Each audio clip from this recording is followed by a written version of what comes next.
Tu nous donnes un top, hein, sérieux. Allez, on le fait ensemble. On y va. Allez, on coupe. Enfin, ceux qui ont Voilà. Avec un seul bras.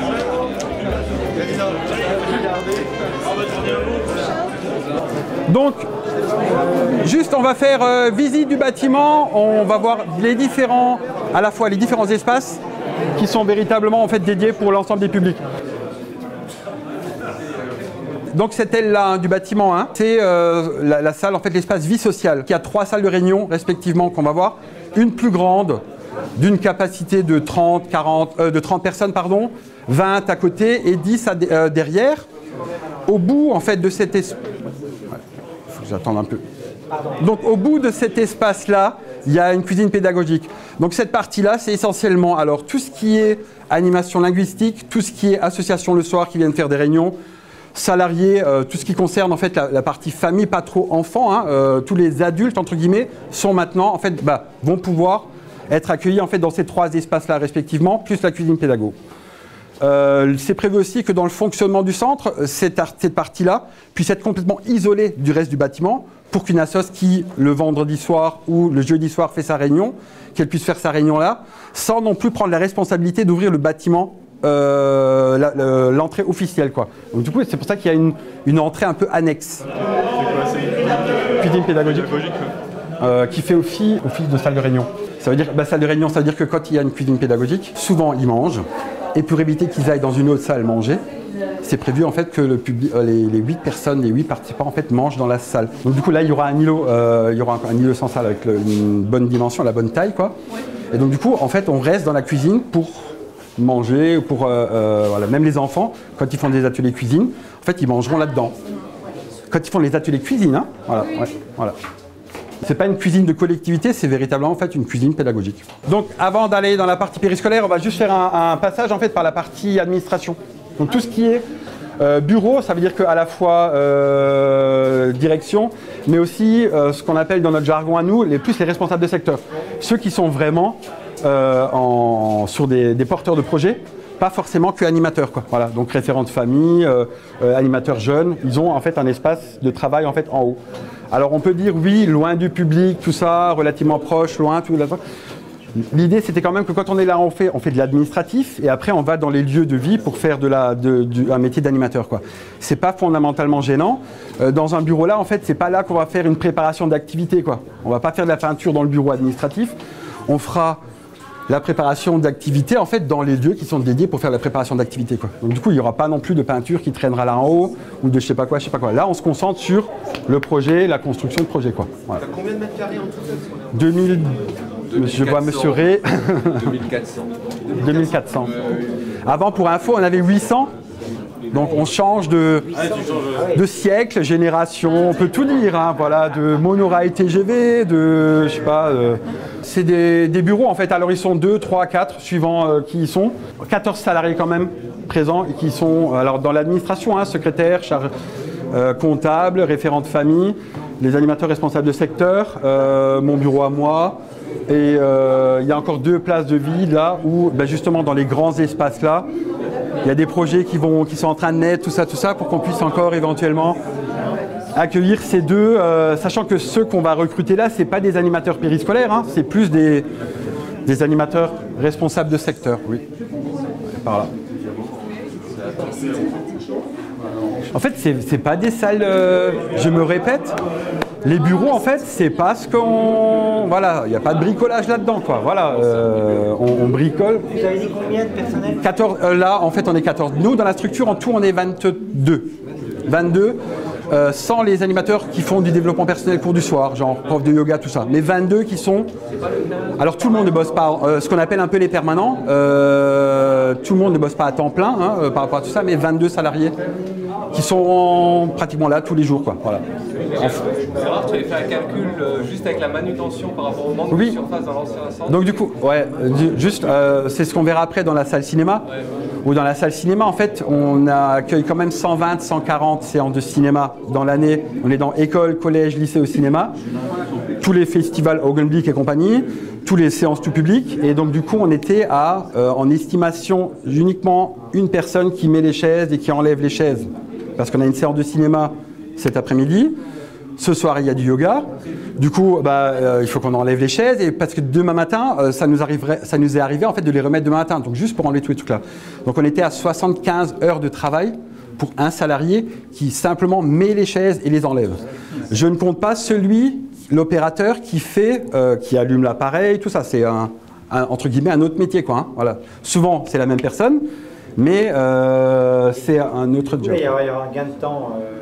Oui. Un gain de temps matériel. C'est ça, et surtout aussi l'accueil du public, un gain de temps en termes, parce qu'on fera les 70 heures, on pourra les consacrer à autre chose, quoi, hein, que de mettre des chaises, quoi.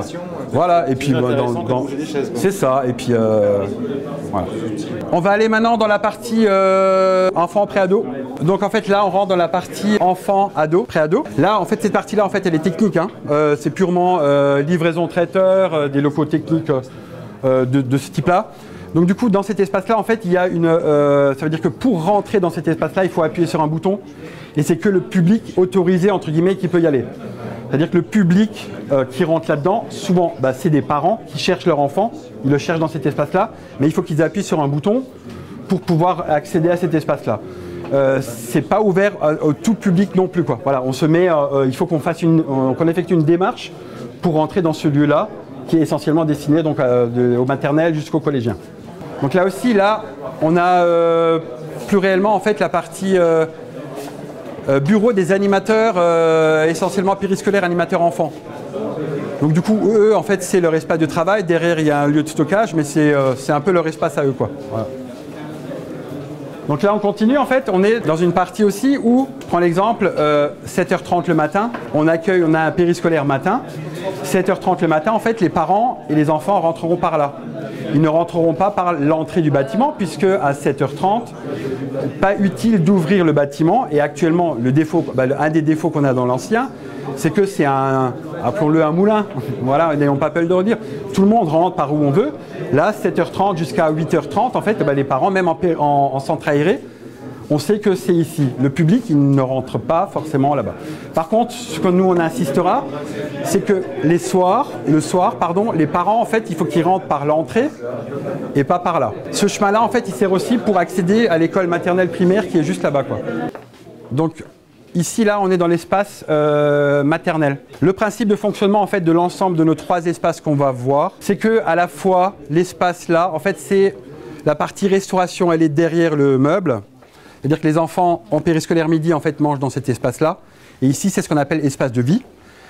L'espace de vie, en fait, il est complété par ce qu'on appelle un salon. Donc, pour des activités un peu plus calmes ou du repos, ou plus de calme par rapport à ça. Et ce qu'on appelle les ateliers, où c'est plus un espace qui est dédié pour faire du bricolage, avec un point d'eau, respectivement, à chaque fois dans les espaces bricolage. Ce qu'on fait aussi, c'est que le principe, c'est que à un moment donné, l'enfant, en fait, on souhaitait, nous, qu'il puisse sortir, un jour comme aujourd'hui, là, sans forcément, pour chez nous actuellement, sortir de la cave, faire prendre l'escalier, tous les trucs là. Donc du coup, l'espace, en fait, là, donc du coup, il y a un espace goudronné ou macadam, je ne sais pas comment ça s'appelle, et un espace, en fait, un peu plus avec des jardins pédagogiques en haut, sur l'extérieur, quoi. Ils sont entre 20 et 23 tous les midis actuellement, voilà. Alors bien sûr, si on regarde le vendredi soir, ils sont 10, quoi, parce que tous les parents, ils arrêtent avant. Mais la moyenne du soir, c'est entre 15 et 20, quoi. Voilà. Donc du coup, là, on est aussi... Avant, en fait, à l'ancien bâtiment, en fait, on était les enfants, en fait, les aires de jeu, entre guillemets, les enfants, elle avait vue sur parking, bus, corderie, public, tout ça. Volontairement, c'est dans la construction, hein, c'est enfant au fond à droite, mais oui, on l'assume. Parce qu'on veut qu'il soit, voilà. En fait, là, on n'entend rien, il peut se passer, entre guillemets, tout et n'importe quoi sur le parking. Là, on est complètement dans un autre monde ou pays, quoi, voilà. Avec du jardinet par rapport à, du vert un peu. Ici, en fait, c'est pas non plus une aire de jeu, hein. On préfère, nous, du plateau relativement nu, comme ça, pour pouvoir faire à la fois du jeu, mais du tricycle ou des choses de ce type-là, plutôt que de monter des grandes structures aires de jeu, quoi. Avec aussi, dans les cahiers des charges, une contrainte un peu, ce qu'on avait demandé, c'est un espace quand même à l'abri, parce qu'il pleut quand même un peu, qu'on puisse quand même éventuellement sortir quand il pleut, un petit préau, quoi, voilà.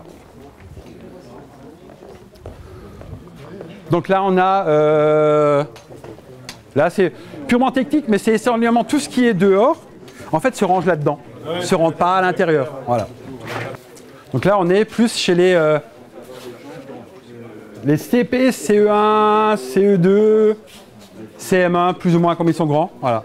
Le même principe de fonctionnement. Hein.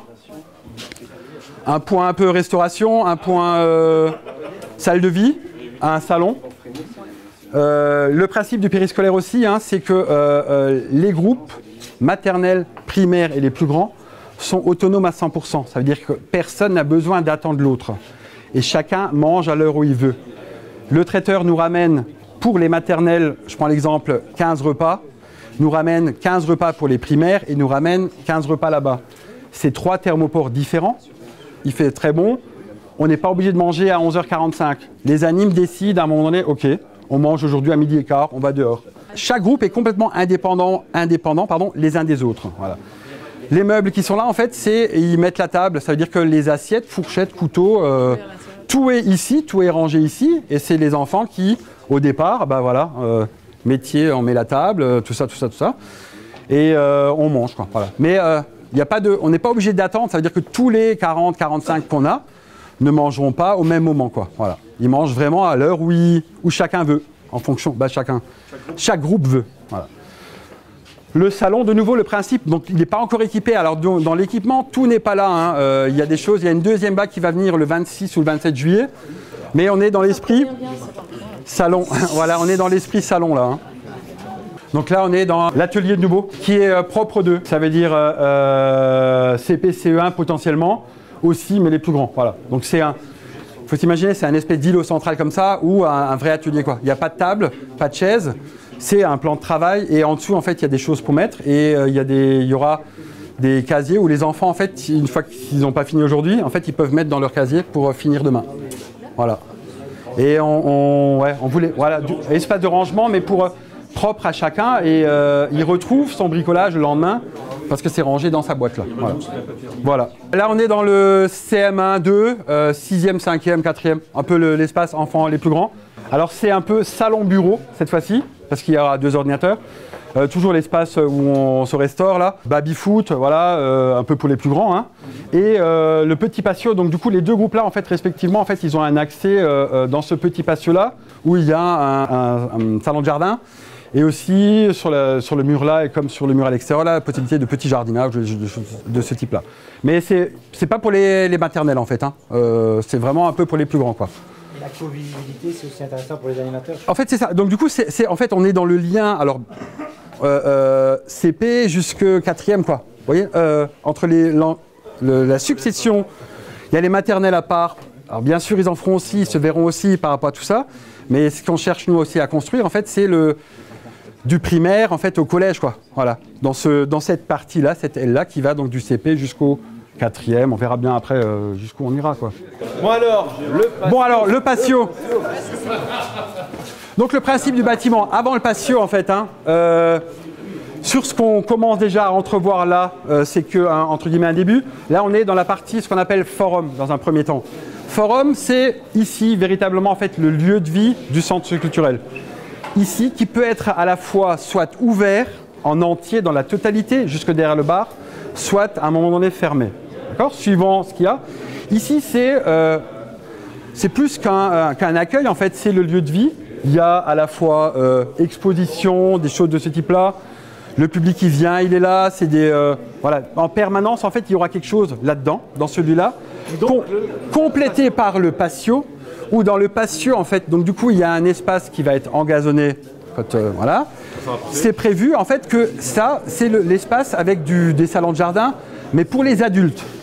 Ça veut dire volontairement, il n'y a pas d'accès entre les enfants et ici. Je sais pertinemment qu'à un moment donné, voilà, c'est pas une aire de jeu pour les enfants, c'est un espace adulte avec du fauteuil, du transat par rapport à tout ça.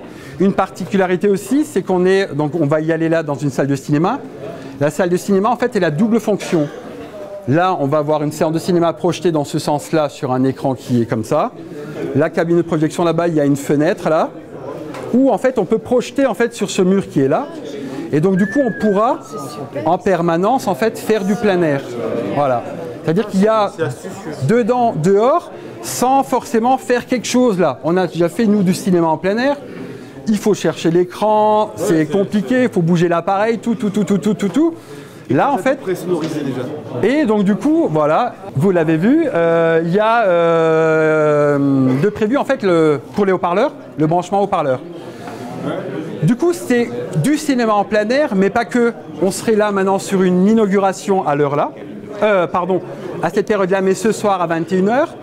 Très facilement, en fait, on peut projeter des choses sans forcément que ça soit du cinéma. Une multitude de choses, voilà, des images, du son ou de je sais pas quoi, mais tout ce qu'on veut avec un HDMI, tout ce qui part d'un ordinateur, quoi. Donc la machine, c'est une simple rotation. Et donc du coup, c'est une rotation. En fait, c'est qu'il y a deux choses. En fait, il y a deux. En fait, ça va à la fois par là et à la fois par là. C'est deux appareils qui sont complètement distincts, parce que du coup, c'est pas le même équipement non plus. Et on pourra à la fois, quand on a du plein air, on se dit dedans ou dehors, quoi. On appuie play en même temps.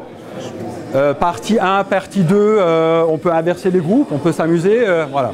Sans, entre guillemets, rien faire, je vais pas le dire, juste allumer et voilà, le mur il est blanc.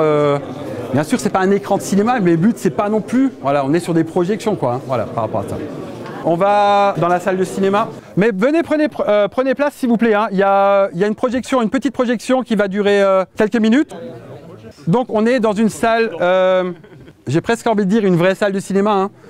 On en faisait déjà avant, mais ce n'était pas une salle de cinéma. Donc là, on est dans une vraie salle de cinéma. Le but de cette salle, c'est d'être labellisé aussi salle ARC. Hein.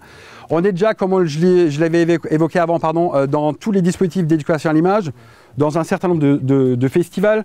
On est adhérent du Récit, anciennement le Alsace Cinéma, hein, qui maintenant est en fait au niveau de la région Grand Est. Là, on est dans ce réseau de cinéma, ce qu'on appelle les cinémas indépendants. La destination de cette salle-là, c'est aussi de pouvoir y faire ce qu'on appelle une petite conférence. Donc du coup, il y a un rideau de prévu. Voilà, le rideau peut se fermer. On peut se faire une petite assemblée. Il y a une connexion par rapport à pour pouvoir partir d'un ordinateur d'ici, en fait, pour pouvoir projeter sur l'écran là, quoi. Voilà. Que dire encore? On avait, oui, 120, 130 séances de cinéma sur les années précédentes. Alors bien sûr, en fait, il y en aura un peu plus à partir de la rentrée là, hein, puisque c'était quand même très compliqué puisque le cinéma tout public, c'était que le vendredi soir parce que le lundi soir, il y avait yoga, le mardi tai chi, le mercredi qigong et le jeudi sophro dans la même salle. Donc là, on est en train de réfléchir comment on va faire, en fait, quelle est la programmation en fait, qu'on souhaite entreprendre là. Mercredi, jeudi, vendredi ou le samedi, le dimanche, voilà. On est en train de réfléchir par rapport à ça. En tout cas, il y aura plus de séances pour le cinéma en fait tout public. Voilà. On est content, mine de rien, parce qu'on a déjà plus de 300 élèves de l'école primaire. J'aime bien le mine de rien, quoi. Ça, je dis rien, moi. On est, voilà, ça aussi, je le dis souvent. On est donc 300 élèves d'école primaire du territoire, en fait, qui viennent dans les dispositifs école au cinéma. De tête, c'est tous les 5e du collège de Sarre-Union. Il y a dans le dispositif collégien au cinéma, il y a Dimringen qui avait adhéré l'année précédente aussi au collège au cinéma. Lycée au cinéma, tous les premières. Donc on a entre 500, 600 élèves qui viennent une fois par trimestre s'inscrire dans les dispositifs là. Après, les anglophones, en fait, les profs d'anglais nous sollicitent pour un film en VOST en anglais parce qu'il y a le festival Augenblick et c'est pas normal qu'il y ait que le festival Augenblick pour les profs d'anglais. Donc du coup, ils reviennent, ils revendiquent. Donc du coup, on organise, on construit avec eux en fait un festival, un espèce de mini-festival en anglais aussi pour les anglophones. Voilà. J'ai assez parlé, moi. Allez. JM va appuyer sur le play et puis voilà.